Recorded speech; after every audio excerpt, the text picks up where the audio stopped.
ভগবত ভক্তজন, এখনকার আলোচ্য বিষয় শ্রীমদ্ ভগবদ গীতা দ্বিতীয় অধ্যায় সাংখ্যযোগ। আমরা আজকে এই অধ্যায়ের 6 নম্বর শ্লোক থেকে পাঠ করব সমবেতভাবে। ওম নমো ভগবতে বাসুদেবায়।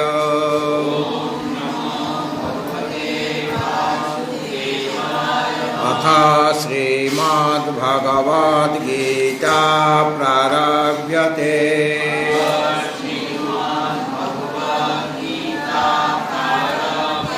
द्वितीयोऽध्यायः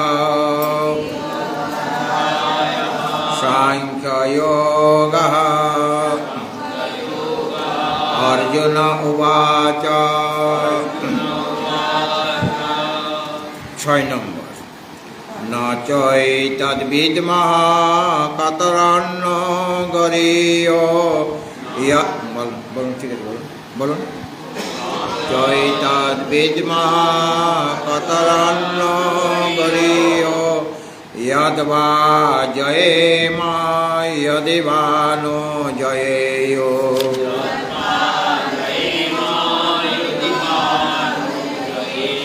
यानेव हत्वा न जिजीविषाम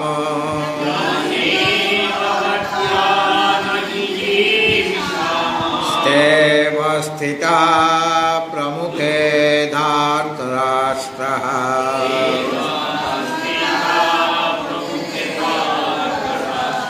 कल्पन्न दोषोपहता स्वभावः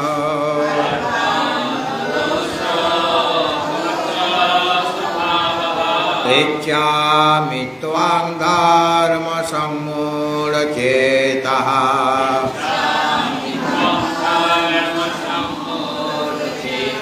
यच्छ्रेयस्यान्निश्चितं ब्रूहि तन्मे।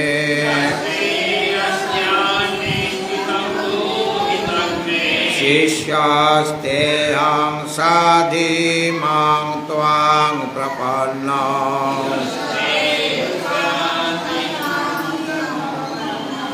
हि प्रपश्यामि ममापनुज्ञा।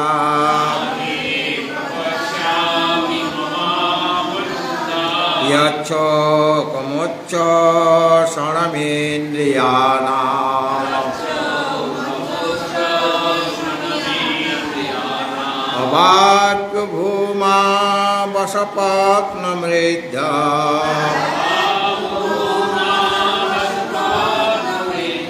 राज्ञां सुराणामपि चाधिपत्या।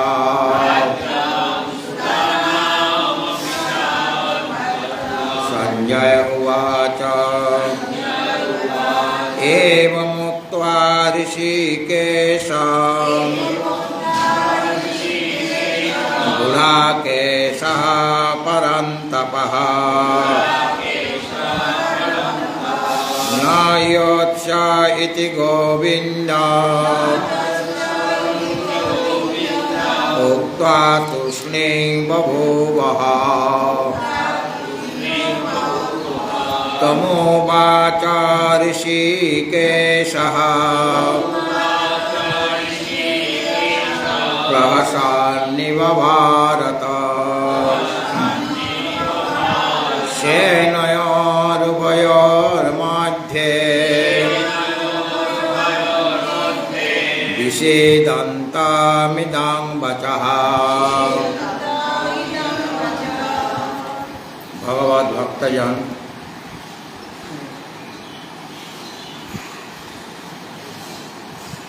अर्जुन ভগবানের আশ্রয় গ্রহণ করেছেন, তাকে গুরুরূপে বরণ করেছেন।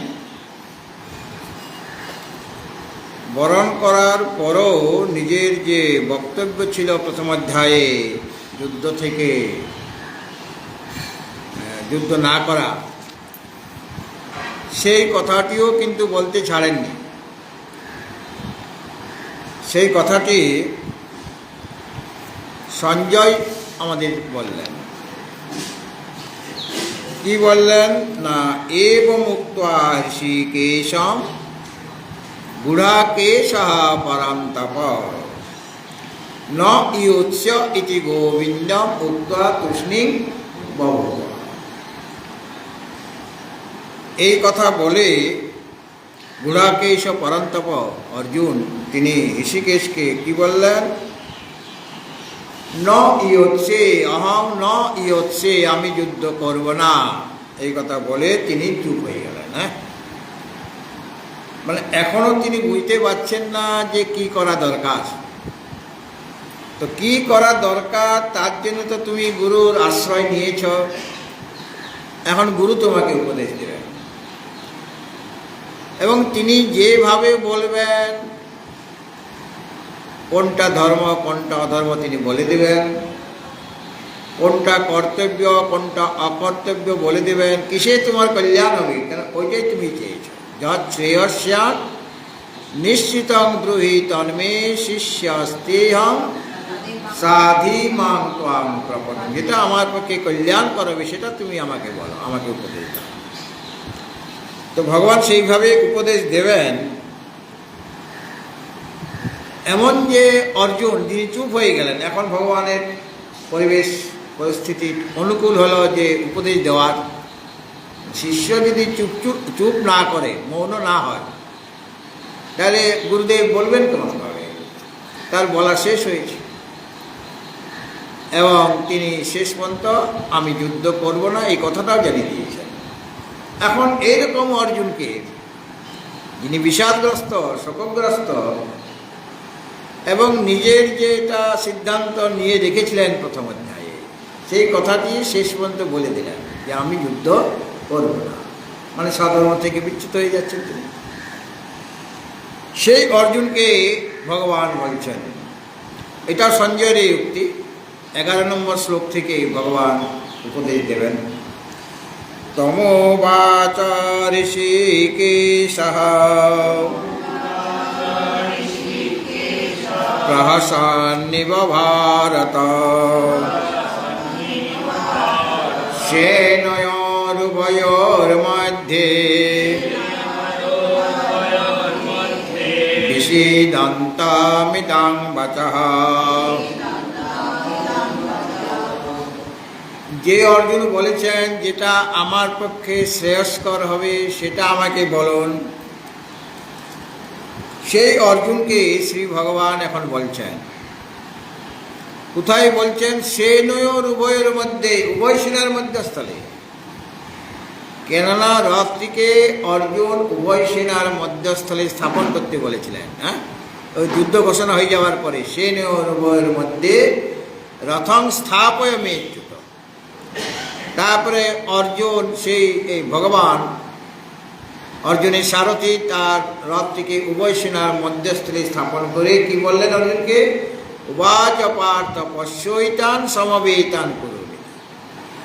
আর উভয় সেনার মধ্যস্থলে দাঁড়িয়েই, মানে যেখান থেকে পিতামহ ভীষ্ম গুরু দ্রোণাচার্যকে ভালোভাবে দেখা যায়, সেখানে দাঁড়িয়ে তিনি যখন সৈন্য দর্শন করছেন উভয় পক্ষের, তখন তিনি কৃপার দ্বারা অভিভূত হয়ে গেলেন।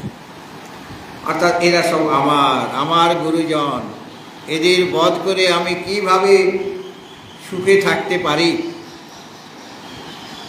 এবং যে অর্জুন ভগবানের শরণাগত হয়েছেন সেই অর্জুনকে বলছেন উভয় সেনার মধ্যস্থলে দাঁড়িয়ে। হ্যাঁ, মানে রথ তো সেখানে রয়েছে, সেই রথের উপরে ভগবান দাঁড়িয়ে আছেন আর অর্জুন তাকে তো গুরুরূপে বরণ করেছেন, কাজে তার চরণতলে বসে রয়েছেন।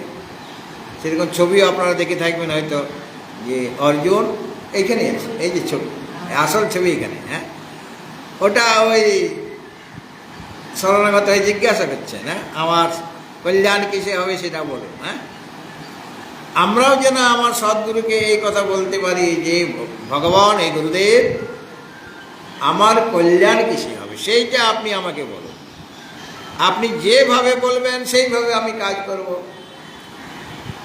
উপদেশ দেওয়ার পরে ভগবান জিজ্ঞাসা করেছিলেন, কচ্চিতে তৎশ্রুতং পার্থ তৈকাগ্রেণ চেতসা কচিত অজ্ঞান সম্মোহ প্রনষ্টস্তে ধনঞ্জয়।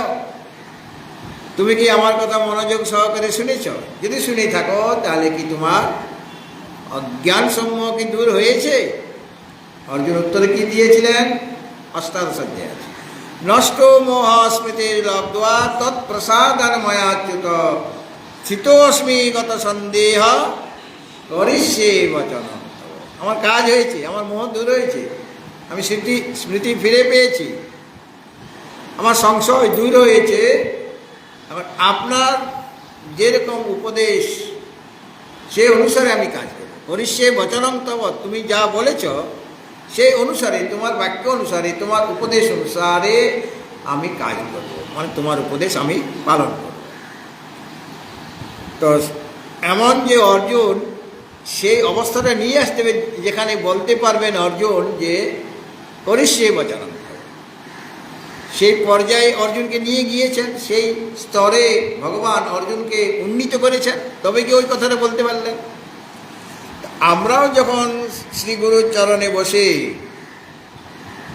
তার কৃপা প্রাপ্ত হব, তিনি আমাকে উপদেশ দেবেন, উপদেশের দ্বারা সেই উপদেশ যথাযথভাবে যদি আমরা শ্রবণ করি, স্বীকার করি, তাহলে আমাদেরও শোক-মোহ দূর হবে এবং আমি তখন গুরুদেবকে দৃঢ়তাপূর্বক বলতে পারবো অর্জুনের মতো করিষ্যে বচনং তব। এইটা হলো আসল মানে শিক্ষণীয়। অর্জুন যেটা বলেছেন যে করিষ্যে বচনং তব, সম্পূর্ণ গীতা শ্রবণ করার পরে আমরা কোথা থেকে শুনছি? স্বয়ং ভগবান শ্রীকৃষ্ণ বলছেন। হ্যাঁ, কোথায় বলছেন? উভয় সেনার মধ্যস্থলে বলছেন, মানে জায়গাটা বলার যে জায়গাটা কীরকম সংকটময় জায়গা। হ্যাঁ, যে কোনো মুহূর্তে গোলাগুলি লেগে যেতে পারে। হ্যাঁ, কেন যুদ্ধ তো ঘোষণা হয়েছে, মানে যুদ্ধ শুরুও হয়ে গেছে। সেই অবস্থায় গীতার উপদেশ কীরকম পরিস্থিতি দেখুন। হ্যাঁ, আমরাও তো একটা কোলাহলের মধ্যে আছি, সংসারের মধ্যে পড়ে আছি। এই কোলাহলের মধ্যেই গীতার কথা শুনতে হবে। ওই পত্নী চিৎকার করছে, পুত্র চিৎকার করছে, বা আত্মীয় স্বজন বন্ধু বান্ধব তারা নানারকমভাবে কথাবার্তা বলছে, মানে পরিবেশ আমার উপদেশ শোনার অনুকূল নয়। মানে শান্ত পরিবেশে আমি শুনবো, সব শান্ত হয়ে যাক, সব কাজ আমার মিটে যাক, তারপরে স্থির হয়ে বসে শুনবো। এখন তো অফিসে কাজ করতে হচ্ছে বা ব্যবসা বাণিজ্য আছে, আমার অফিস থেকে রিটায়ার করি, অবসর প্রাপ্ত হই, ব্যবসা থেকে আমি পুত্রকে বসিয়ে দিয়ে আমি অবসর প্রাপ্ত হই, তারপর আমি সাধন ভজনে মন লাগাবো। বলে তা চলবে না। ওই কোলাহলের মধ্যে তুমি অফিস যাচ্ছ, ওই সময় থেকেই শুরু করে দিতে হবে। ব্যবসা বাণিজ্য করার সময়ই তোমাকে করে দিতে হবে, কেননা কখন কার যে ডাক এসে যাবে তেমন কোনো নিশ্চয়তা নেই। তাছাড়া গীতাটা কোলাহলের মধ্যেই শোনা দরকার। চারদিকে হাহাকার উঠছে, মানে চিৎকার চেঁচামেচি হচ্ছে, বা নিজের মধ্যেই নানা রকম কোলাহল, বাইরের কোলাহল বন্ধ হয়ে গেল, ভিতরের তো কোলাহল চলছে, কত রকমের আমরা চিন্তা করছি। সেই সময়ে ভগবানের মুখ থেকে গীতার কথা শুনতে হবে, মানে সেই সময় স্মরণ করতে হবে ভগবান গীতাতে এই যে কোলাহল, এটাকে শান্ত করার জন্য কি কি বলেছেন, কি উপদেশ দিয়েছেন, কোথায় কি বলেছেন। হ্যাঁ, এই জন্য সেনর উভয়ের মধ্যে বিষিদন্তং মিদং বচ, বিষাদগ্রস্ত অর্জুনকে বললেন আমরাও বিষাদগ্রস্ত হয়ে আছি সংসারে এসে। কারো মনে সুখ নাই, শান্তি নাই, যতই টাকা পয়সা থাকুক বা মান সম্মান থাকুক বা অন্যান্য যা কিছু আমার প্রয়োজন সব থাকলে পরেও সকলেই আমরা শোকগ্রস্ত হয়ে আছি। কাজে আমরাও গীতার উপদেশ শোনার যদি ভাগ্য প্রসন্ন থাকে, তাহলে আমরাও গীতার উপদেশ শুনব এবং মনোযোগ সহকারে ভগবানের শ্রীমুখ থেকে শুনব। ভগবান কি বলবেন এখন সেটা খুব ভালোভাবে আমাদের পর্যালোচনা করতে হবে। কিন্তু কে বলছেন? হৃষিকেশ। হৃষিকেশ শব্দের অর্থ করেছিলাম হৃষিকানাম ঈশ, যিনি হৃষিক মানে ইন্দ্রিয়, ইন্দ্রিয় সকলের যিনি প্রভু, তাদেরকে যিনি পরিচালনা করেন, ইন্দ্রিয় সকলের প্রবর্তক যিনি, তিনি হলেন হৃষিকেশ। আমাদের যত ইন্দ্রিয় আছে, 14টা ইন্দ্রিয় আছে, সবগুলোকে তিনি পরিচালনা করছেন, কেননা ইন্দ্রিয়গুলি জড়, নিজে নিজে কোনো কাজ করতে পারবে না। কাজে কোনো চেতন পুরুষ চায়, সেই চেতনই হচ্ছেন তিনি ঋষিকেশ। সকল ইন্দ্রিয়গুলিকে তিনি পরিচালিত করছেন এবং তিনি প্রহসন নিব ভারত। সঞ্জয় তার সামনে বসে রয়েছেন মহারাজ ধৃতরাষ্ট্র। হ্যাঁ, তিনিও ভগবান যেটা বলবেন 11 নম্বর শ্লোক থেকে, সেটাও তো তিনি শুনবেন। তাহলে এখন সঞ্জয়ের মুখ থেকে গীতার উপদেশ শুনবেন কে? মহারাজ ধৃতরাষ্ট্র। হ্যাঁ, তাকেও তো অর্জুনের মতো মনোযোগ সহকারে শুনতে হবে। এই জন্য সম্বোধন করে দিলেন সঞ্জয় যে আমি এখন শ্রীকৃষ্ণের শ্রীমুখ থেকে যা যা শুনেছি, প্রথম দিনই তো উপদেশ দেওয়া হয়ে গেছে, এই সম্পূর্ণ উপদেশ সঞ্জয় শোনা হয়ে গেছে। এবং দেখুন, ভগবান তো একবারেই বলেছিলেন, সঞ্জয় সব মুখস্থ হয়ে গেছে। হ্যাঁ, একবার শুনে তার কণ্ঠস্থ হয়ে গেছে। ভগবান কোনটার পর কোনটা বললেন সব তার জানা হয়ে গেছে। কেন? তার দিব্য দৃষ্টি ছিল। তাছাড়া তিনি সঞ্জয় সম্যক রূপে তিনি তার ইন্দ্রিয়গুলিকে বশীভূত করে রেখেছেন, মানে ইন্দ্রিয় জয় করেছেন। সে সঞ্জয় মহারাজ ধৃতরাষ্ট্রকে বলছেন সম্বোধন, ভারত, তুমি পবিত্র ভরত বংশে তোমার জন্ম, কাজে তুমিও মনোযোগ সহকারে এখন ভগবান যা বলবেন সেটা মন দিয়ে শোনো। খুব মনোযোগী হয়ে, প্রমাদ রেখো না, এখানে মনোযোগ সহকারে শ্রবণ করো। এই জন্য তাকে সাবধান করে দিচ্ছেন সঞ্জয়। যদিও ধৃতরাষ্ট্র তো তার সিংহাসনে বসে আছেন, তিনি মহারাজ। সঞ্জয় তো একজন সাংসদ বা তার হিতোপদেষ্টা। সঞ্জয়, ধৃতরাষ্ট্র সঞ্জয়ের কথা খুবই বিশ্বাস করতেন। তিনি কখনো মিথ্যা ছলনা করবেন না, মানে তাকে প্রশংসা করার জন্য, তার স্তুতি করার জন্য কোনো মিথ্যার আশ্রয় গ্রহণ করবেন না, এটা তিনি ভালোভাবেই জানেন মহারাজ ধৃতরাষ্ট্র। অপ্রিয় হলেও, সত্যবাক্য অপ্রিয় হলেও সঞ্জয়ের মুখ থেকে সেটা বেরিয়ে আসবে। সে এমন ভাববে না যে আমি মহারাজকে বলছি, কাজে অপ্রিয় সত্যবাক্য বলবো না, যেটা প্রিয় সত্যবাক্য সেটাই বলবো, বা অপ্রিয় হলে সেটা বাদ দিয়ে দেব। সেটা কিন্তু মহারাজ ধৃতরাষ্ট্র জানেন যে ওই রকম করবেন না। সেই সত্যবাক্য প্রিয় হোক বা অপ্রিয় হোক, আমার কল্যাণের জন্য সব কথা একদম হুবহু আমাকে বলে যাবেন, আমাকে তেওয়াজ করে কথা বলবেন না। তাহলে এটা কত বড় বিশ্বাস সঞ্জয়ের প্রতি মহারাজ ধৃতরাষ্ট্রের। আর সঞ্জয় বলতে ছাড়ছে না, সে মানে পরোক্ষভাবে বুঝিয়ে দিচ্ছেন তোমার দুর্যোধনের পরাজয় অবশ্যম্ভাবী, জয় তাদের হবেই না। এটা সাক্ষাৎভাবে না বললেও পরোক্ষভাবে তিনি বিভিন্ন জায়গায় বুঝিয়ে দিয়েছেন। যেমনভাবে গান্ধারী মাতা, তার কাছেও তো আশীর্বাদ নিতে এসেছিলেন দুর্যোধন তার পুত্র, কিন্তু গান্ধারী যদি বলে দিতেন, তিনি তো সতী নারী, তার স্বামী অন্ধ বলে তিনিও তার চোখে পাট্টা বেঁধে রেখেছেন, তাই না, কাপড় দিয়ে বেঁধে রেখেছেন। তাই তার বিরাট একটা শক্তি আছে। কাজে তিনি যদি দুর্যোধনকে একবার বলে দেন যাও তোমার জয় হয়ে যাবে, জয়ী ভব, এই কথা যদি একবার বলে দিতেন গান্ধারী, তাহলে তার জয় সুনিশ্চিত কেউ আটকাতে পারত না। যতই সে অধর্মাচরণ করুক না কেন, যতই অন্যায় পথ অবলম্বন করুক না কেন, জয় অবশ্যম্ভাবী, জয় হতই। কিন্তু মাতা গান্ধারী কিন্তু বললেন না যে জয়ী ভব, তিনি বললেন যত ধর্মাস্ত তত জয়, পরোক্ষভাবে বলে দিলেন যে পক্ষে ধর্ম সেই পক্ষেই জয়। এখন তুমি যদি ধর্মে আশ্রয় গ্রহণ করো তাহলে তোমার জয় হবে, আর যদি অধর্ম পক্ষ অবলম্বন করো তাহলে তোমার পরাজয় হয়ে যাবে। তিনি তো ডাইরেক্ট, তার তো সন্তান, তার প্রতি তো স্নেহ আছে। কাজেই অপ্রিয় অসত্য কথাটা কিভাবে তিনি সন্তানকে শুনিয়ে দেবেন, তিনি শোনাতে পারছেন না। কিন্তু পরোক্ষভাবে বলে দিলেন যে যেখানে ধর্ম সেখানে জয়।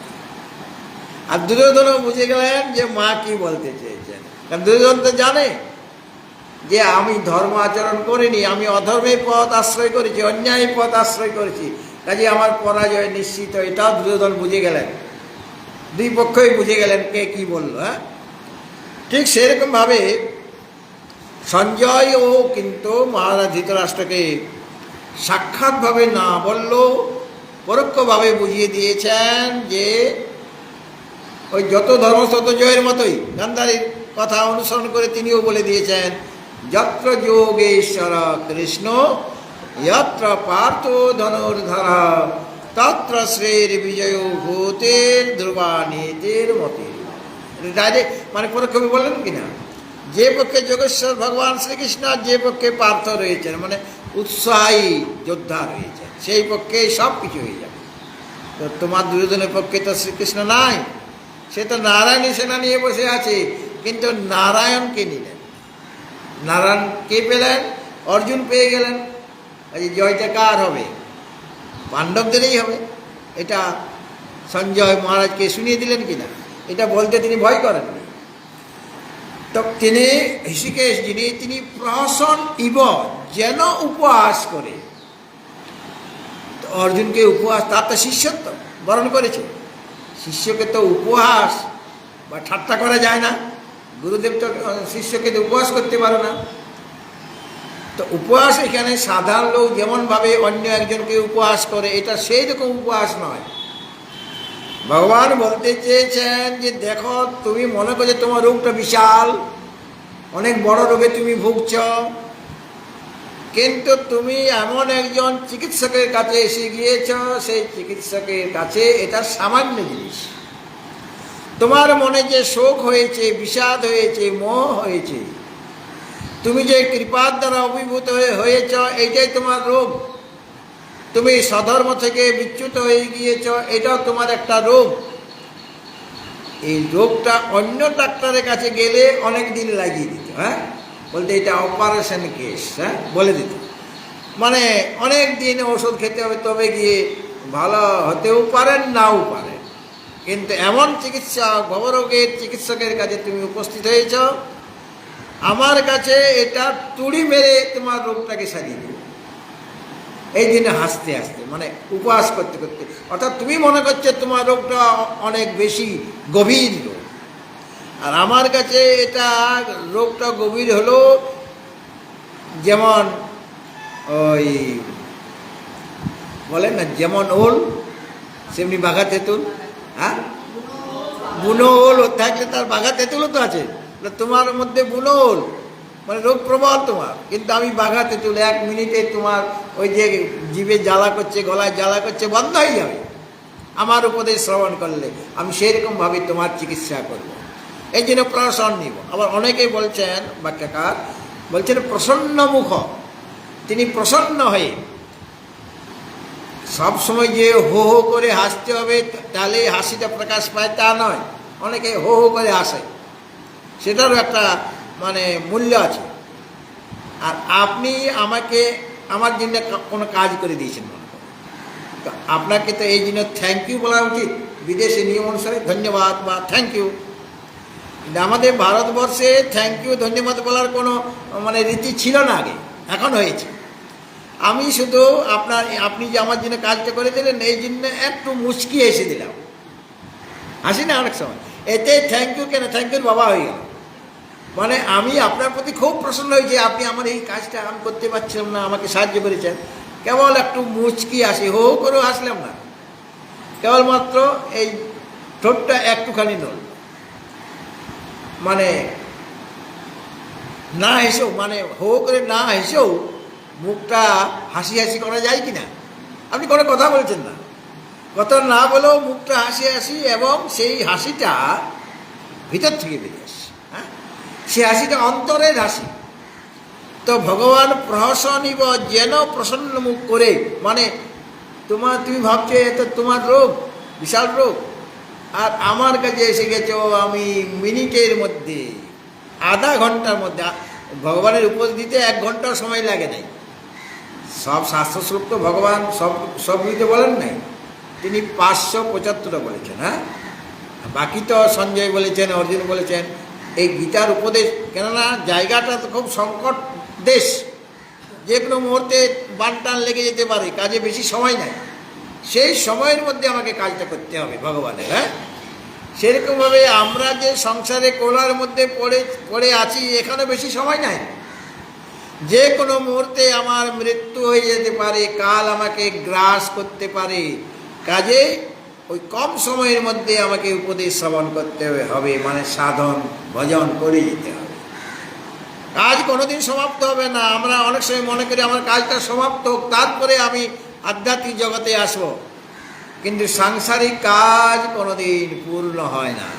মৃত্যুর আগে অবধি বলে, যদি সে কথা বলতে পারে, সেই মরণশীল ব্যক্তি, তিনি বলবেন যে আমার একটা কাজ করা বাকি ছিল, ওইটা করলেই না, করে যেতে পারলে আমি শান্তিতে মরতে পারতাম। মানে তখন কাজ করা হয় না, মানে কাজ পূর্ণ হবে না। সমুদ্রের ঢেউ চলতেই থাকবে, একটার পর একটা তরঙ্গ উঠতেই থাকবে। আমাকে যদি সমুদ্রে স্নান করতে হয়, ওই তরঙ্গের মধ্যেই আমাকে স্নান করতে হবে। আমি যদি বলি তরঙ্গ বন্ধ হোক তারপরে স্নান করব, তাহলে কোনো কালে কোনো জীবনে তুমি সমুদ্রে স্নান করতে পারবে না। সুতরাং তিনি প্রসন্ন মুখ হয়ে, মানে তুমি আমার শরণাগত হয়েছ, তুমি আমাকে বলেছ কিসে কল্যাণ আমাকে বলুন, এখন সেটা আমি তোমাকে বলব, এবং খুব অনায়াসে তুমি আমার কথাগুলি বুঝতে পারবে। তোমার কাজ শুধু অবধারণ করো, খুব মনোযোগ সহকারে আমার কথা শুনো। এই জন্য পরশনিব ভারত, কেন সঞ্জয় এটা মহারাজ ধৃতরাষ্ট্রকে শোনাচ্ছেন। সেনের উভয়ের মধ্যে, উভয় সেনার মধ্যস্থলে দাঁড়িয়ে আছেন ঋষিকেশ এবং গুড়াকেশ, পরন্তপ গুড়াকেশ, মানে অর্জুন। অর্জুন বসে আছেন আর ঋষিকেশ দাঁড়িয়ে আছেন। তিনি দাঁড়িয়ে দাঁড়িয়ে উপদেশ দেবেন। হ্যাঁ, গুরু পরিস্থিতি অনুসারে, ওখানে একটা পরিস্থিতি অন্যরকম, সেখানে গুরুদেব দাঁড়িয়ে দাঁড়িয়ে উপদেশ দিচ্ছেন। যিনি শুনছেন তিনি বসে আছেন। স্কুল কলেজে যারা শিক্ষক শিক্ষিকা তারা কি করেন, তাদের জন্য চেয়ার আছে ঠিকই, কিন্তু তারা দাঁড়িয়ে দাঁড়িয়ে লেকচার দিচ্ছেন। হ্যাঁ, আর ছেলেরা সব ওই চেয়ারে বসে আছে কিনা, ক্লাসে ছেলেরা সব চেয়ারে বসে আছে, কিন্তু মাস্টার মশাই দাঁড়িয়ে দাঁড়িয়ে বলছেন। এরকম দেখা যায় কিনা? আর আগেকার দিনে দাঁড়িয়ে বলবেন, কিন্তু হাতে একটা বেদ থাকবে, মানে দণ্ড, শাস্তির ভয়। তিনি দণ্ড দিয়ে মারবেন না, অনেক আছেন আমরা দেখেছি হাতে তো বেদ থাকবে, কিন্তু কোনো দিনই তাকে মারতে দেখলাম না। কিন্তু হাতে বেদ না ঢুকে না নিয়ে সে যাবে না। কিন্তু কোনোদিন কোনো ছাত্রকে মারেনি। আমরা জিজ্ঞেস করছি, মাস্টারমশাই বেদটা প্রতিদিনই আনছেন, দু একদিন মারুন আমাদের, তবে তো মনে আমাদের শান্তি আসে। এত সুন্দর বেদটা আমাদের পিঠের মধ্যে দেন। বলেন না না, বেদ দেওয়ার দরকার নেই, বেদটা দেখলেই তোমরা ভালোভাবে থাকবে। হ্যাঁ, অনেকেই আছেন বেদও নিয়ে আসতেন না, তার হাতে লাঠি নাই, কিন্তু তাকে আমরা ভীষণ ভয় করি, তার ক্লাসে পড়া করতেই হবে। আর না পারলে তিনি সকলের সামনে 10টা কথা শুনিয়ে দেবেন। সেটা আমাদের কাছে অপমানজনক হয়ে যায়, যে মাস্টারমশাই আমাকে এত ভালোবাসেন আর আমাকে অপমান করলেন, তাই তার ক্লাসটা আমাকে করতেই হবে। সুতরাং সঞ্জয় বলছেন, হে ভারত, হে ভরত বংশীয় মহারাজ ধৃতরাষ্ট্র, আপনি একটা শুদ্ধ বংশে জন্মগ্রহণ করেছেন, পবিত্র কোলে। আমি যে যে কথাগুলি বলবো, কি কথা বলবো? ভগবানের কথা বলবো। ভগবান শ্রীকৃষ্ণ অর্জুনকে হাসতে হাসতে যে কথা বলেছেন, অনায়াসে যে কথা বলে গিয়েছেন, সেই কথাগুলি হুবহু তোমার সামনে আমি তুলে ধরছি। অর্জুন ছিলেন বিষাদগ্রস্ত, আর মহারাজ ধৃতরাষ্ট্র যিনি বসে আছেন সামনে, সঞ্জয়ের সামনে, সেও কি খুব আনন্দিত হয়ে বসে আছে? সে তো, তারও মনে শোক বিষাদ, যে আমার ছেলেগুলো যুদ্ধ করতে গেল, তারা বেঁচে ফিরে আসবে তো, বা তারা যুদ্ধে জয়লাভ করে রাজ্য পাবে তো, নিষ্কণ্টক রাজ্য তারা পাবে তো, এইভাবে তিনিও বিষাদ করছেন। ভগবান অর্জুনকে, বিষাদগ্রস্ত অর্জুনকে উপদেশ দিয়েছিলেন। আর সঞ্জয় মহারাজ ধৃতরাষ্ট্র, সেও বিষাদগ্রস্ত একজন। সেই বিষাদগ্রস্ত ধৃতরাষ্ট্রকে শোনাচ্ছেন ভগবানের কথা। গুরু সব সময় ভগবানের কথাই শোনান, নিজের বানানো কোনো কথা বলেন না। আর আমরা যারা আছি গুরুর কাছ থেকে শুনছি, আমরাও বিষাদগ্রস্ত হয়ে বসে আছি। এই বিষাদটা দূর করাই হচ্ছে সদ্গুরুর একমাত্র কাজ। তিনি আমাদের সন্তাপ হারক। আমরা যে সন্তপ্ত আছি, আমাদের যে এত দুঃখ জ্বালা যন্ত্রণা আছে, সেটার থেকে তিনি আমাদের মুক্ত করবেন, কিন্তু তার উপদেশগুলি আমাকে পালন করতে হবে। তো আস্তে আস্তে তিনি কি বলছেন সেটা 11 নম্বর শ্লোকে ভগবান অর্জুনকে বলছেন, আর এখানে সঞ্জয় মহারাজ ধৃতরাষ্ট্রকে সেই ভগবানের কথাটি শোনাচ্ছেন যে তিনি অর্জুনকে কি বললেন, তাকে প্রসন্নমুখ হয়ে বা যেন উপহাস করে কি কথা বললেন অর্জুনকে, এটা প্রথম উপদেশ ভগবানের। অর্জুন যে তাকে গুরুরূপে বরণ করেছেন, তার জন্য তিনি শিষ্যকে যে উপদেশ দিচ্ছেন, এটা প্রথম উপদেশ। প্রথম উপদেশটা কি? অশৌচানন্য শৌচাস্ত্বং প্রজ্ঞাবাদাং সভাসসে গতাসু ন গতাসুংশ্চ নানো শোচন্তি পণ্ডিতাঃ। দেখুন, এটা প্রথম উপদেশ। আর অন্তিম উপদেশ যদি আমরা দেখি, সেখানে ভগবান কি বলেছেন? সর্বধর্মান পরিত্যাজ্য, বলুন, মামেকাং শরণং ব্রজ অহং ত্বাং সর্বপাপেভ্যো মোক্ষয়িষ্যামি মা শুচঃ। এটা অন্তিম উপদেশ। তো প্রথম উপদেশ যেটা, সেখানে আমরা কি দেখছি? অশৌচান, প্রথমেই শব্দটা আছে। হ্যাঁ, কি শব্দ আছে? হ্যাঁ, অশৌচান। অশৌচান অন্ন শৌচ, সন্ধি বিচ্ছেদ করলে অশৌচান অন্ন শৌচস্তম। প্রথম আছে অশৌচান, আর অন্তিমে তিনি কি বললেন? সর্বধর্মান পরিত্যাজ্য মামেকং শরণং ব্রজ অহং ত্বাং সর্বপাপেভ্যো মোক্ষয়িষ্যামি মা শুচঃ। তাহলে অন্তিমে আছে মা শুচঃ, তাই না? আর প্রথমে আছে অশৌচান। ওই দুটাকে আমি যোগ করে দিলাম। অশৌচান, প্রথম উপদেশে অশৌচান, আর শেষে মা শুচঃ। তার মানে যেটা শোকের যোগ্য বিষয় নয়, সেই বিষয়ে মা শুচঃ মানে শোক করো না। ঠিক আছে? শোকের অযোগ্য বিষয়ে শোক করো না, এইটাই ভগবানের মানে পুরো ইয়েটা যদি আমি মানে করি, মিলিত করি, তাই প্রথম উপদেশে অশৌচান, আর শেষে আছে কি? মা শুচঃ। তাহলে বাক্যটা আমার হয়ে গেল অশৌচান মা শুচঃ, মানে শোকের অযোগ্য বিষয়ে শোক করো না। এটা একটা উপদেশ বেরিয়ে আসবে। ঠিক আছে? তো দেখুন ভগবান কি বলছেন অর্জুনকে, প্রথম উপদেশটা শুনেন এইদিকে। অশৌচানন্য শৌচাস্ত্বং প্রজ্ঞাবাদাং সভাসসে গতাসু ন গতাসুংশ্চ নানো শৌচান্তি পণ্ডিতাঃ। দেখুন, ভগবান বন্ধুরূপ তিরস্কার করেছিলেন। কুতস্থা কস্মলমিদং বিষমে সমুপস্থিতম অনার্য দুষ্টম অসর্গম অকীর্তিকরম। এটা তো বন্ধুরূপে বলেছিলেন। ক্লব্যং মাস্মগম পার্থ নৈতত্ত্বয়ুপপদ্যতে ভদ্রং হৃদয় দৌর্বল্যং ত্যক্তুন তিষ্ঠপর। বন্ধুরূপে তিরস্কার। এখন গুরুর আসনে বসে গেছেন, আবার তিরস্কার, গুরুরূপে তিরস্কার। আগে বন্ধুরূপে তিরস্কার করেছিলেন অর্জুনকে, মানে তার সখাকে, আর এখন গুরুরূপে শিষ্যকে তিরস্কার করছে। এটা তিরস্কার বাক্য। আমরা যদি বড় বড় কথা বলি, কাজ করার সময় যদি ভুল কাজ করি, তাহলে আমাদের যে বড়জন তারা আমাকে বকাঝকা করে কিনা? তারা ভগবানের মতোই বলে যে তুই তো খুব বড় বড় কথা শোনাচ্ছিস, আর অন্যায় পথে যাচ্ছিস, লোককে শিক্ষা দিচ্ছিস, আর নিজে অন্যায় করছিস। এটাকে বলে কিনা?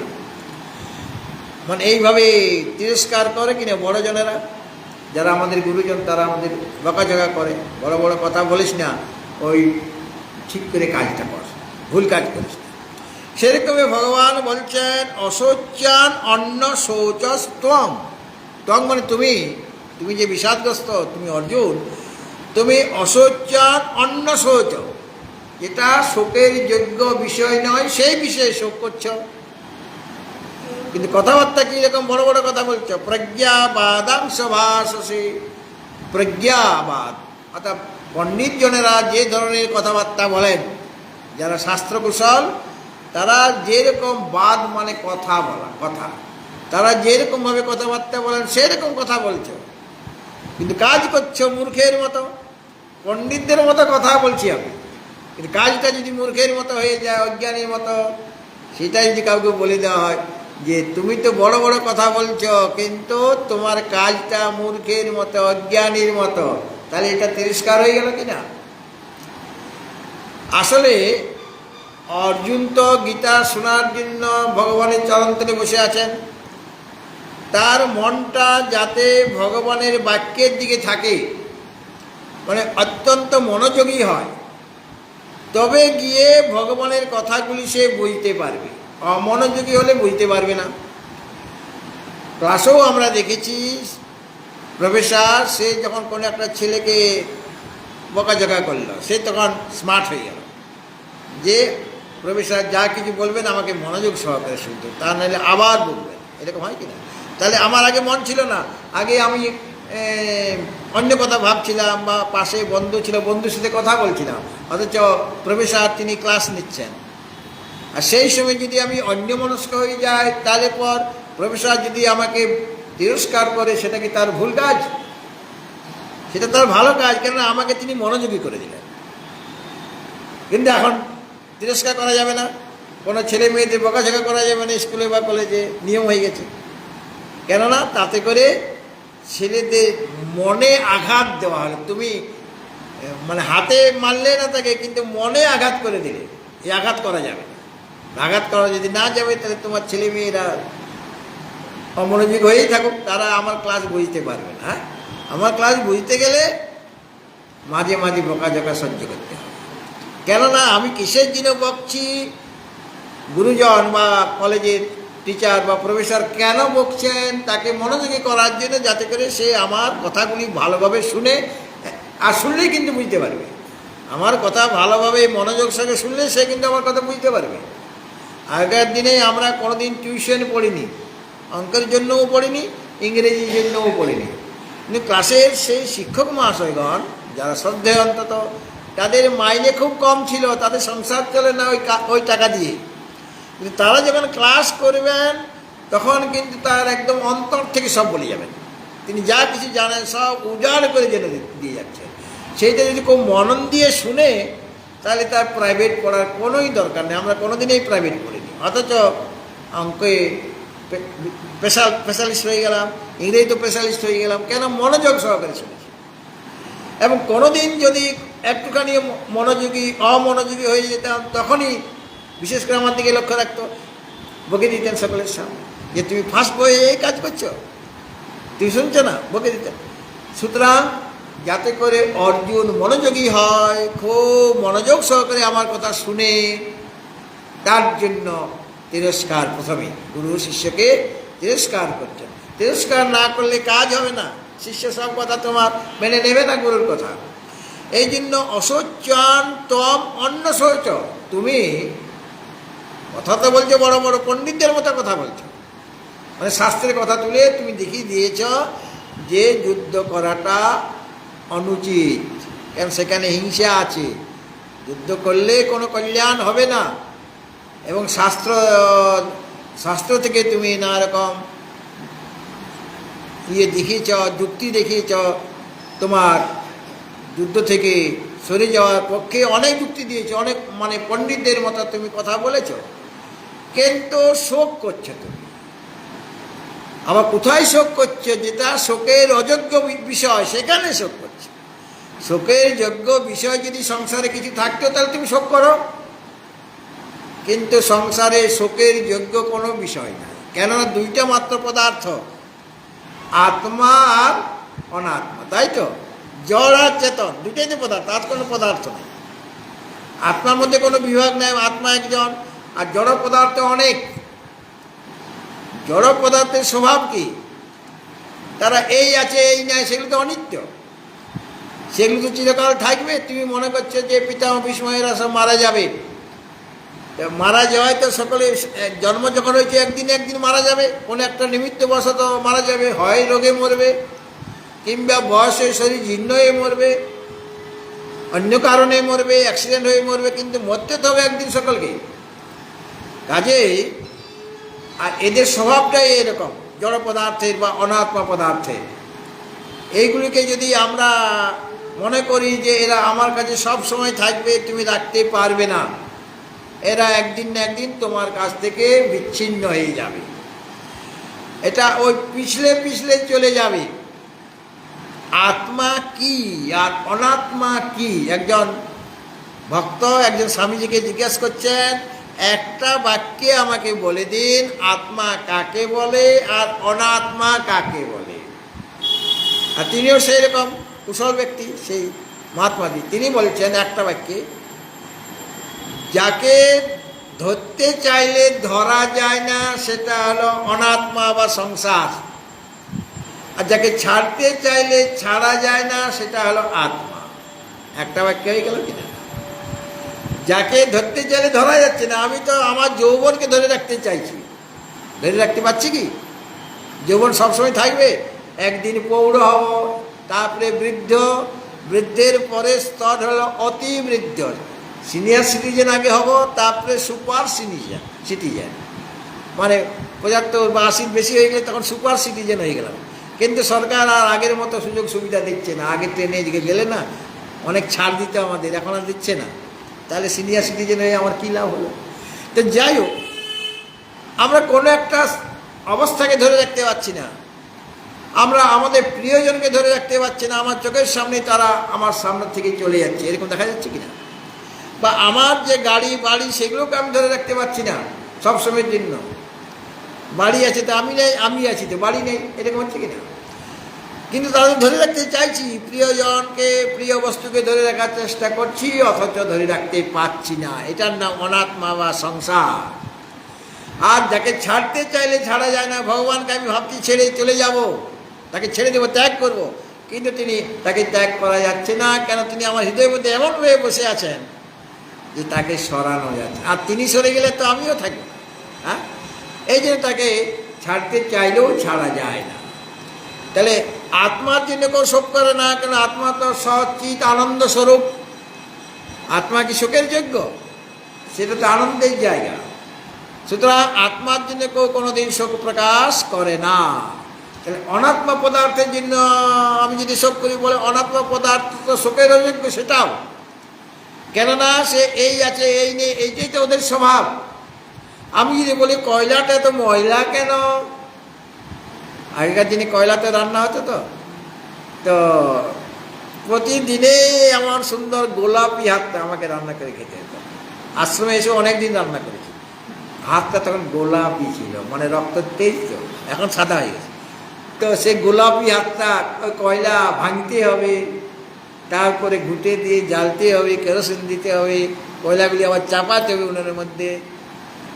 আর মাঝে মাঝে ওই কয়লাগুলি আবার গুরুদেব বলে দিয়েছেন, সব কয়লা তো আর তোমার রান্নাতে শেষ হলো না, ওই যে ইয়েটা ছাইটা ফেলে আসল জিনিসটা সেটা আবার পরের দিনে করবে। তাহলে আবার আগে কালো হলো, তারপরে রান্না করার পর ওটা আবার পাউডার মাখিয়ে দেওয়া হলো।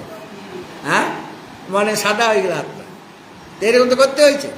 আমরা যদি বলি কয়লা কেন ময়লা, এরকম কালো কেন, তা এটা তার স্বভাব। সেরকমভাবে জাগতিক যত পদার্থ আছে সবের স্বভাবই হচ্ছে জন্ম মৃত্যু, জন্ম মৃত্যু, এবং সেটা কাউকে কোনোদিন আনন্দ দেয়নি।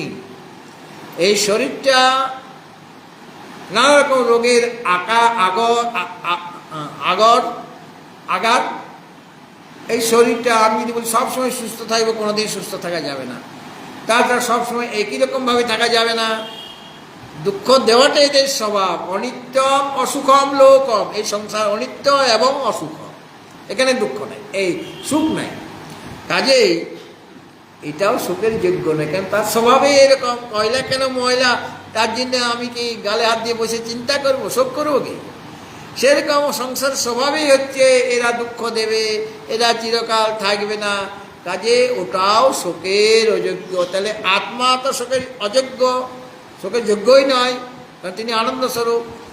আর অনাত্মা জড় যত পদার্থ সেগুলো শোকের অযোগ্য, কারণ তাদের তো ওইটাই স্বভাব, অনিত্য এবং অসুখ মানে দুঃখ স্বরূপ, এটাই তাদের স্বভাব।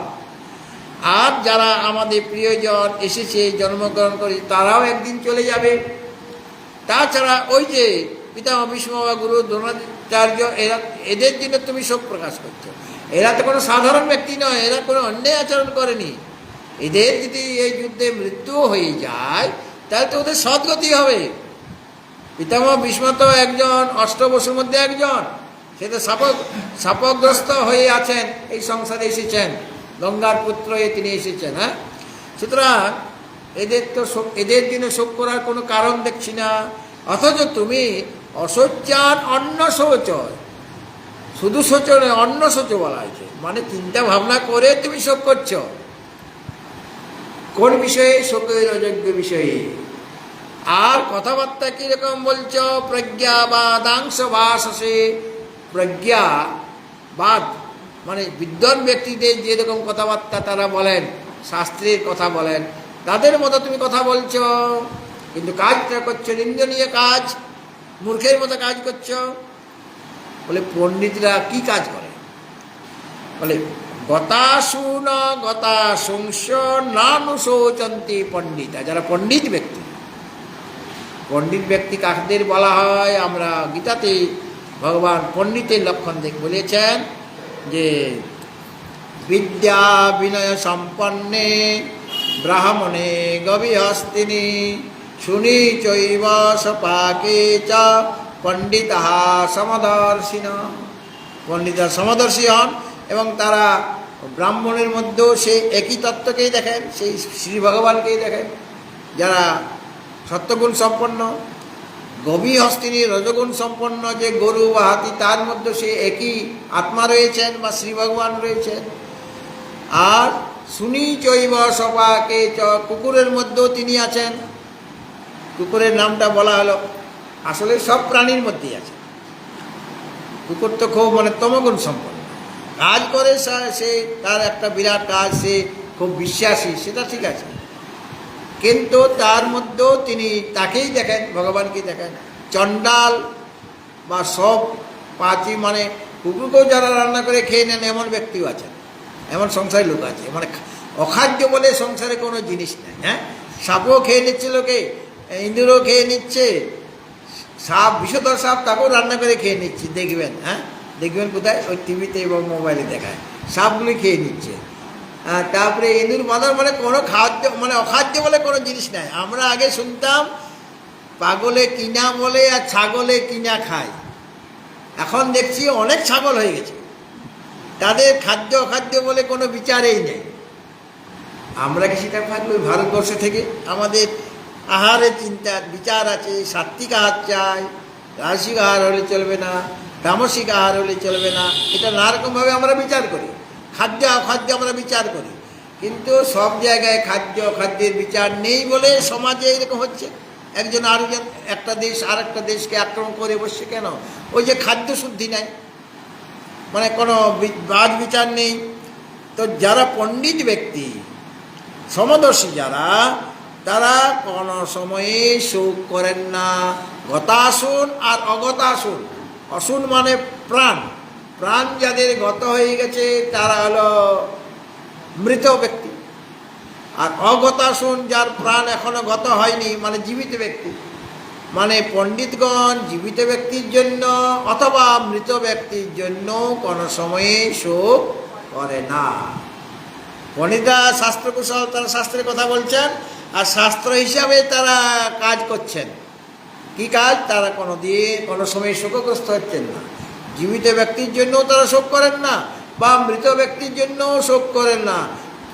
এরা তো এখনো মারা যায়নি, এরা তো এখন জীবিত আছে, এরা মারা যাবে এইরকম চিন্তা করে তুমি তার জন্য শোক করছো। তুমি জীবিত ব্যক্তির জন্য শোক কীরকম? যে সমাজে স্ত্রীগণ দুষ্ট হয়ে পড়বে, বর্ণসংকর উৎপন্ন হবে, ভবিষ্যৎ প্রজন্ম খারাপ হয়ে যাবে, কাজে যারা জীবিত তাদের জন্য তুমি শোক করছো, আর যারা এখনো মরেনি মরবে তাদের জন্য তুমি শোক করছো, অথচ পণ্ডিতদের মতো কথা বলছো। এটা তুমি মানে অবিবেচকের মতো কাজ করছো। কাজে আমি এখন যা যা বলবো সব মনোযোগ সহকারে শ্রবণ করো। যদি মানে শোক বা ভয় করতে হয় তাহলে ভয়ের স্থান অনেক। একটি শ্লোকে আছে, শোকস্থান সহস্রাণি ভয়স্থান শতানি চ দিবসে দিবসে মূঢ়ম আবিশন্তি ন পণ্ডিতম। আমার শোকের জায়গা অনেক। যদি বলি আমি শোক করবো, একটু দুঃখ করবো, তো খুঁজে খুঁজে অনেক দুঃখের জায়গা পাওয়া যাবে। হ্যাঁ, ওইখানটা গর্ত কেন, ওইটা ফেটে গেছে কেন, আমার বাড়িটা একটু ঝুল লেগে আছে, আমি ভাবছি বোধহয় ওটা ফেটে গেছে, তখন গালে হাত দিল, ওটা ফেটে গেল, সবেমাত্র এই নতুন বাড়িটা করলাম। তো এইভাবে শোক করার জায়গা অনেক। ছেলেটা ভালোভাবে পড়াশোনা করছে, ভালো কলেজে ইউনিভার্সিটিতে ভর্তি আছে, কিন্তু আমি শোক করছি ছেলেটা পড়াশোনা করছে তো ঠিক মতো, নাকি মোবাইল ঘাটছে। হ্যাঁ, এরকমভাবে আমি শোক করি কি না? তো শোকস্থান ও সহস্রাণী, আমি শোক করতে গেলে অনেক জায়গায় পাওয়া যাবে। ভয়স্থান ও শতানি চ, ভয়ের স্থানও অনেক। এগুলি শোক আর ভয় যারা মূঢ় বা অজ্ঞ ব্যক্তি তাদেরকে অভিভূত করে, মানে তারাই শোকগ্রস্ত এবং ভয়গ্রস্ত হয়ে যায়। কিন্তু ন পণ্ডিতম, পণ্ডিতগণ কখনো তারা শোকগ্রস্ত হয় না, ভয়গ্রস্ত হয় না, কারণ তাদের তো সেই অদ্বৈত বুদ্ধি জাগ্রত হয়েছে। তারা একমাত্র সে আত্মাকে বা শ্রী ভগবানকেই সত্য বলে মনে করেন, তিনি ছাড়া সব মিথ্যা, অথবা শ্রী ভগবান আমাকে যেমনভাবে রাখবেন, যেভাবে রাখে রাম সেইভাবে রইও। সীতারাম সীতারাম সীতারাম। পণ্ডিতগণ মানে যারা শাস্ত্রকুশল তারা তো এই ভাব নিয়ে থাকবেন সংসারে, যে যেভাবে রাম রাখবে সেইভাবে আমি থাকবো। আমি ইচ্ছা করলে ভালো থাকতে পারি না, বা ইচ্ছা করলে আমার খারাপ অবস্থাও হবে না। একজন আমাকে নিয়ন্ত্রণ করার জন্য প্রভু রয়েছে। ভক্তদের এরকম চিন্তা, তিনি যেভাবে আমাকে যখন রাখবেন, ভালো খাচ্ছি তাও ভালো, ভালো খাবার পাওয়া যাচ্ছে না, মন্দ খাচ্ছি মানে আমার রুচিকর হচ্ছে না, কিন্তু সেটাও তোমাকে খেতে হবে, এবং সন্তুষ্টি সহকারে তৃপ্তি সহকারে তোমাকে খেতে হবে। কেন? রামজি তোমার জন্য আজকে এরকম খারাপ রান্না করেছে, আর ভালো রান্না হলে রামজি আজকে যা রান্না করেছে না, তো এইভাবে রামজি যেইভাবে রাখবেন সেইভাবে তোমাকে থাকতে হবে। সর্বদাই সন্তুষ্ট হয়ে থাকবে, তাদের কোনো শোকও নাই যে বিরাট ব্যাপার, রোগ হয়ে গেলে তুমি তো মারা যেতে পারো, মারা গেলে মারা যাবো, কিন্তু কি মারা যাবে? শরীরটা মারা যাবে। শরীর ভিতরে যে আমি আছি সেই তিনি মানে আত্মারূপে যে আমি আছি এখানে, সে আমার কোনোদিন মৃত্যু না। এটা হলো প্রথম উপদেশ। শুনে নেন আরেকবার, আপনারা বলবেন, অশৌচানন্য শৌচাস্ত্বাং প্রজ্ঞাবাদাংশ ভাষসে গতাসুনা গতাসুংশ্চ নানু শোচান্তি পণ্ডিতাঃ। এরপরে দেখানো হবে যে এইটাই আমাদের প্রথম জন্ম নয়, বা এইটাই আমাদের প্রথম মৃত্যু নয়। আমরা এর আগেও অনেকবার জন্মগ্রহণ করেছি, এবং ভবিষ্যতে জ্ঞান না হওয়া পর্যন্ত আরও অনেকবার জন্মগ্রহণ করতে হবে। এর আগে আমাদের অনেকবার মরণ হয়েছে, আর ভবিষ্যতেও আরও অনেকবার মরণ হবে। কিন্তু এই যে জন্ম মরণের যে প্রবাহ, জন্মের পর মরণ, মরণের পর জন্ম, আবার মরণ, আবার জন্ম, একটা ধারা চলছে। ধারা মানে প্রবাহ চলছে। এই প্রবাহটা তোমাকে বন্ধ করতে হবে। গঙ্গায়, যে গঙ্গাতে আপনি ডুব দিলেন স্নান করার জন্য, ডুব দিয়েছেন, যখন সেই গঙ্গা থেকে উঠছেন তখন ওটা অন্য গঙ্গা, কেননা জলপ্রবাহ, জল তো প্রবাহিত হয়ে যাচ্ছে। তো যে জলপ্রবাহে আমি ডুবটা দিয়েছিলাম, আমি মনে করুন 30 সেকেন্ড পরে উঠলাম। 1 মিনিট থাকা খুব কঠিন কাজ, এমনিতে 1 মিনিট কত সহজে পার হয়ে যাচ্ছে, কিন্তু বিপদের সময় 1 মিনিটটা যেন যুগ বলে মনে হবে। হ্যাঁ, 30 সেকেন্ড পরে আমি যখন উঠলাম তখন কিন্তু অনেক গঙ্গা বেরিয়ে গেছে, নতুন গঙ্গা আসছে, মানে জলপ্রবাহ আলাদা হয়ে গেছে। ঠিক সেই রকমভাবে একটার পর একটা ঢেউ আসবে, মানে জন্মের পর মরণ এইভাবে তরঙ্গ চলছে, প্রবাহ চলছে। এই যে প্রবাহটাকে বন্ধ করে দেওয়াটা হচ্ছে সাধকের কাজ। মানে জন্ম মৃত্যুর চক্র থেকে আমাকে মুক্ত হতে হবে। সুতরাং ভগবান যে উপদেশটা দেবেন অর্জুনকে, কি উপদেশ দেবে? জন্ম মরণ প্রবাহটাকে বন্ধ কিভাবে করা যায়। এটা করার একটাই উপায়, আত্মবিদ্যার লাভ না হলে এই প্রবাহ চলতেই থাকবে। সংসার অনাদিকাল থেকে সংসার আছে, আর অনাদিকাল পর্যন্ত চলতে থাকবে। পরমাত্মা যেমন অনাদি, তার কোনো আদি নাই এবং তিনি অনন্ত, সেরকম সংসারটাও অনাদি এবং অনন্ত, চিরকাল চলতেই থাকবে। কিন্তু অনন্তটাকে শান্ত করা যায় কিভাবে? যদি ভগবানের উপদেশ শুনে যে পদ্ধতি তিনি বলবেন সেই পদ্ধতি অবলম্বন করি, তাহলে জন্ম মরণের যে প্রবাহটা বন্ধ হয়ে যাবে। সেটা একমাত্র উপায় আত্মবিদ্যা। সুতরাং আত্মবিদ্যার উপদেশ দেবেন যাতে করে আমাকে শোক না করতে হয়। তিনি যদিও তিরস্কার করলেন অর্জুনকে, যে শোকের অযোগ্য বিষয়ে তুমি শোক করছো, অথচ পণ্ডিতদের মতো কথা বলছো। আমরা সকলে অর্জুনের মতোই অবস্থা, আমরাও শোক করছি। এবং ভগবানও জানে সবাই এরকমভাবে মানে ভুল করে শোক করছে। সত্যিকারে মানে ন্যায়ভাবে এরা শোক করছে না, ভুল করে শোক করে ফেলছে। সকলেই শোকগ্রস্ত, কিন্তু আমরা যে কান্নাকাটি করি, দুঃখ করি, ভুল করে করে ফেলছি। আমার কান্নার কোনো ব্যাপারে নেই, অথচ আমি কাঁদতে বসলাম। আমার দুঃখ করার কোনো ব্যাপারে নাই, সামনে আমি দুঃখ করছি গালে হাত দিয়ে। ভগবান এটা জানে যে এরা সব পণ্ডিতদের মতো কথা বলে, আর কাজ করার সময় শোক করবে, দুঃখ করবে, ভয় করবে। সকলে অর্জুনের মতো এটা স্বভাব। এই যে সকলকে কিন্তু তিরস্কারটা করছেন ভগবান, যে তোমরা ভুল করে কেন শোক করছো, ভুল করে কেন দুঃখ করছো। তোমাদের সামনে দুঃখের কোনো বিষয়ই নেই, তোমার সামনে শোক করার কোনো যোগ্য বিষয় নাই। কাজেই আমি তোমাকে যেভাবে হাত ধরে নিয়ে যাব, আমার হাত ধরে তুমি নিয়ে চলো সখা, আমি যে পথ চিনি না। তো ভগবান অর্জুনকে হাত ধরে ধীরে ধীরে একটা স্তর থেকে, যে স্তরে অর্জুন ছিলেন, শোক স্তরে তিনি ছিলেন, মহাস্তরে তিনি ছিলেন, সেখান থেকে ধরে ধরে নিয়ে যেতে যেতে কোথায় নিয়ে যাবেন? যেখানে অর্জুন বলবেন নষ্ট মহাস্মৃতি লব্ধ্বা তৎপ্রসাদানময়াচ্যুত শীতোস্মি গত সন্দেহ করিষ্যে বচনম।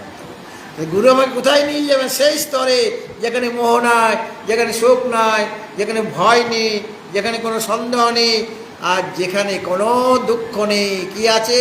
কেবল আনন্দই আনন্দ। সেই স্তরে উন্নীত করে তবে গিয়ে আমাকে ছাড়বে। তার আগে গুরুদেব ছাড়বেও না, আমাদের উপদেশ দিতেই থাকবে। আগামীকাল যথাসময়ে আমাদের এই শ্রীমদ্ ভগবদ্গীতা বিষয়ে আলোচনা হবে।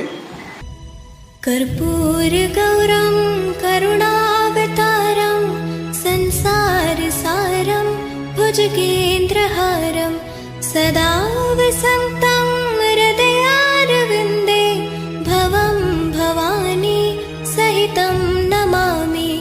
मङ्गलं भगवान् विष्णु मङ्गलं गरुडध्वज मङ्गलं पुण्डरीकाक्षो मङ्गलाय तनोहरि। सर्वमङ्गलमाङ्गल्ये शिवे सर्वार्थसाधिके शरण्ये त्र्यम्बके गौरि नारायणी नमोऽस्तुते नारायणी नमोऽस्तुते नारायणी नमोऽस्तुते।